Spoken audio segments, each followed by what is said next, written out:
Ya, hari ini kita akan melakukan tes bisik. Sedangkan tes bisik itu sendiri dibagi menjadi dua jenis, yaitu yang pertama ada tes bisik konvensional yang pasiennya berada 6 meter di depan kita, sedangkan yang akan saya lakukan adalah tes bisik modifikasi, di mana jarak pasien dan pemeriksa hanya berjarak setengah meter. Kali ini kita akan melakukan tes bisik modifikasi, yang mana tes bisik ini terdiri dari 10 kata. 10 kata ini terdiri dari 10 kata halus dan kata desis.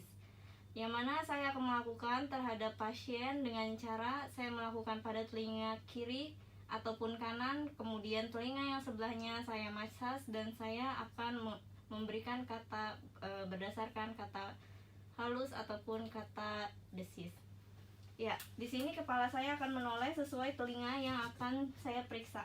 Ibu, saya akan mulai melakukan pemeriksaan ya, Bu. Saya di sini akan melakukan massage pada telinga sebelah kanan Ibu dan Ibu harus mengulangi kata-kata yang saya sebutkan. Ya, kita mulai ya, Ibu. Mata, pintu, rumah, susu, sapi, meja, kaki, makan, goreng, babi.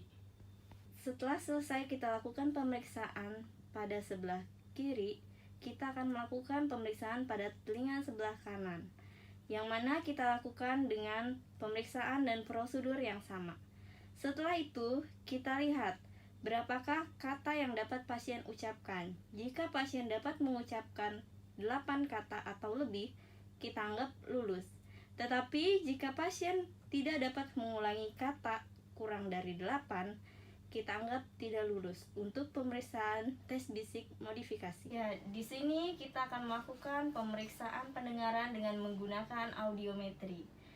Kemudian untuk alat dan bahannya di sini yang pertama kita punya audiometer, kemudian kita punya headphone di sini yang akan kita taruh pada pasiennya.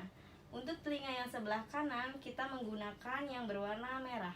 Untuk telinga yang sebelah kiri kita menggunakan yang berwarna hijau.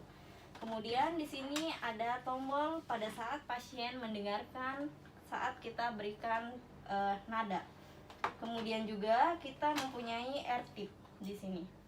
Setelah itu kita mempunyai kertas dari audiogramnya untuk mengisi dari ton mana pasien dapat mendengarkan suara. Kemudian di sini juga kita siapkan untuk ballpoint. Ballpoint ini kita mempunyai dua warna. Yang pertama warna merah dan yang kedua itu warna biru. Untuk yang merah itu untuk telinga yang sebelah kanan, sedangkan yang biru untuk telinga yang sebelah kiri. Mari kita lakukan. Ya, pertama-tama kita akan menaruh headset di telinga pasien. Bapak, punten ya, saya taruh ya headsetnya. Nanti dipencet ya Bapak. Ini kalau mendengar tolong dipencet ya. Ya, kita di sini berada pada ruangan kedap suara untuk melakukan tes audiogram ini. Dimulai dengan 100 Hz dengan ambang dengar 40 desibel pada pasien. Kita akan menekan kurang dari 2 detik. Kita lakukan pemeriksaan pada telinga sebelah kanan.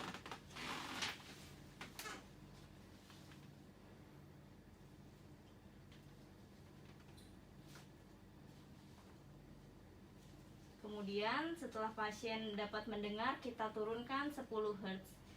Untuk melihat pasien dapat mendengar atau tidak, kita lihat di bagian responnya akan berwarna merah. Kita turunkan 10.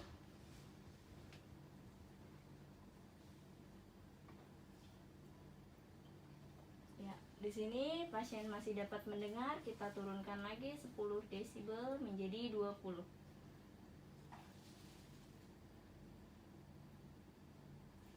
Ya, pada ambang dengar 20 desibel pasien masih dapat mendengar, kita turunkan lagi menjadi 10.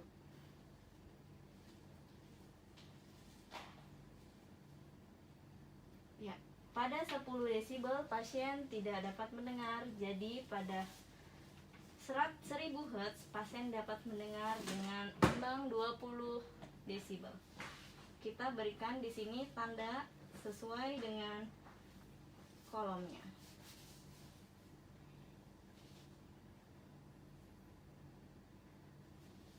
Ya, kemudian kita naikkan, lakukan pemeriksaan pada ambang dengar 1000 Hz.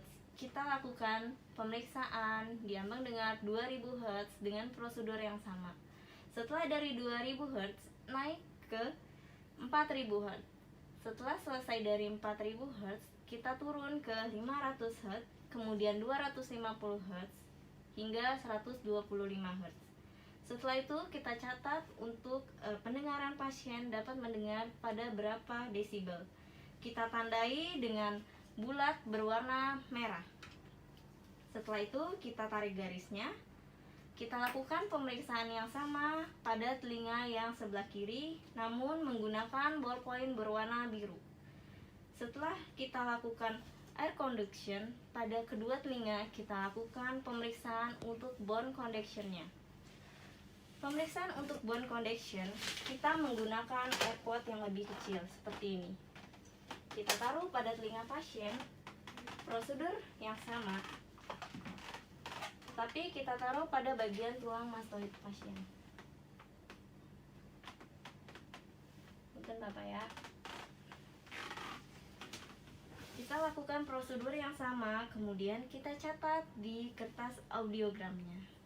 Begitu seterusnya untuk kedua telinganya.